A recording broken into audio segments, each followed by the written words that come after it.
എല്ലാവർക്കും നമസ്കാരം. പുതിയ വീഡിയോയിലേക്ക് എല്ലാ മാന്യ പ്രേക്ഷകർക്കും സ്വാഗതം. ഈ വരുന്ന ഓണം നാളുകളിൽ മഴവിൽ മനോരമയിലൂടെ പ്രീമിയർ ചെയ്യാൻ പോകുന്ന സിനിമകൾ ഏതെല്ലാമാണെന്നാണ് ഈ വീഡിയോയുടെ പ്രേക്ഷകരിലേക്ക് എത്തിക്കുന്നത്. വീഡിയോയിലേക്ക് പോകും മുമ്പ് സിനിമാ ലോകത്തെ ഏറ്റവും പുതിയ അപ്ഡേറ്റുകൾക്കായി ഈ ചാനൽ മറക്കാതെ സബ്സ്ക്രൈബ് ചെയ്യേണ്ട കാര്യം ഒന്ന് പരിഗണിക്കുക.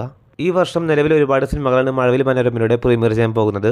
അതിൽ ആദ്യത്തെ സിനിമ നമ്മുടെ ജനപ്രിയ നായകന്റെ പവി കെയർടേക്കർ എന്ന സിനിമയാണ്. ചിത്രത്തിന്റെ OTT അവകാശങ്ങളെല്ലാം സ്വന്തമാക്കിയിരിക്കുന്നത് മനോരമ മാക്സ് ആണ്. ചിത്രം ഈ വരുന്ന സെപ്റ്റംബർ മാസം 6-ാം തീയതി മനോരമ മാക്സ് എന്ന OTT പ്ലാറ്റ്ഫോമിലൂടെ OTT റിലീസ് ചെയ്യുകയും തുടർന്ന് ഓണം നാളുകളിൽ മഴവിൽ മനോരമയുടെ സംപ്രേഷണം ചെയ്യുന്നതുമാണ്.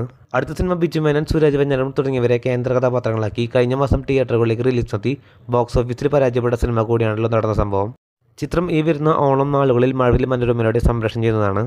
അടുത്ത സിനിമ അൽത്താഫ്, അനാർക്കലി തുടങ്ങിയവർ കേന്ദ്ര കഥാപാത്രങ്ങളായി എത്തി ബോക്സ് ഓഫീസിൽ വിജയിച്ച സിനിമ കൂടിയാണല്ലോ മന്ദാകിനി.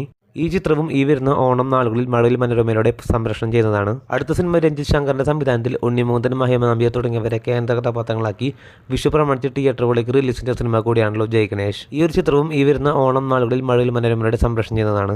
അടുത്ത സിനിമ റോഷൻ മാത്യു, ദർശൻ രാജേന്ദ്രൻ തുടങ്ങിയവരെ കേന്ദ്ര കഥാപാത്രങ്ങളാക്കി ഈ വർഷം തന്നെ തിയേറ്ററുകളിലേക്ക് റിലീസ് നടത്തി പരാജയപ്പെട്ട സിനിമ കൂടിയാണല്ലോ പാരഡൈസ്. ഈ ഒരു ചിത്രവും ഈ വരുന്ന ഓണം നാളുകളിൽ മഴവിൽ മനോരമയുടെ സംപ്രേഷണം ചെയ്യുന്നതാണ്. അടുത്ത സിനിമ ക്രിസ്റ്റോ ടോമിയുടെ സംവിധാനത്തിൽ പാർവതി, ഉർവശി തുടങ്ങിയവരെ കേന്ദ്ര കഥാപാത്രങ്ങളാക്കി ഈ വർഷം തിയേറ്ററുകളിലേക്ക് റിലീസ് നടത്തി മികച്ച അഭിപ്രായങ്ങൾ നേടിയ സിനിമ കൂടിയാണല്ലോ ഉള്ളൊഴുക്ക്. ചിത്രത്തിന്റെ OTT അവകാശങ്ങൾ സ്വന്തമാക്കിയിരിക്കുന്നത് മനോരമ മാക്സ് ആണ്. ഈ ഒരു ചിത്രവും ഈ വരുന്ന ഓണം നാളുകളിൽ മഴവിൽ മനോരമയുടെ സംപ്രേഷണം ചെയ്യുമെന്നാണ് പ്രതീക്ഷിക്കുന്നത്. കാത്തിരിക്കൂ ചിത്രങ്ങളുടെ ഏറ്റവും പുതിയ അപ്ഡേറ്റുകൾ അറിയാനായി. അതോടൊപ്പം സിനിമാ ലോകത്തെ ഏറ്റവും പുതിയ അപ്ഡേറ്റുകൾക്കായി ഈ ചാനൽ മറക്കാതെ സബ്സ്ക്രൈബ് ചെയ്യേണ്ട കാര്യം കൂടി ഒന്ന് പരിഗണിക്കുക. പുതിയൊരു വീഡിയോ ആയിട്ട് വരുന്നവരേക്കും എല്ലാവർക്കും നന്ദി, നമസ്കാരം.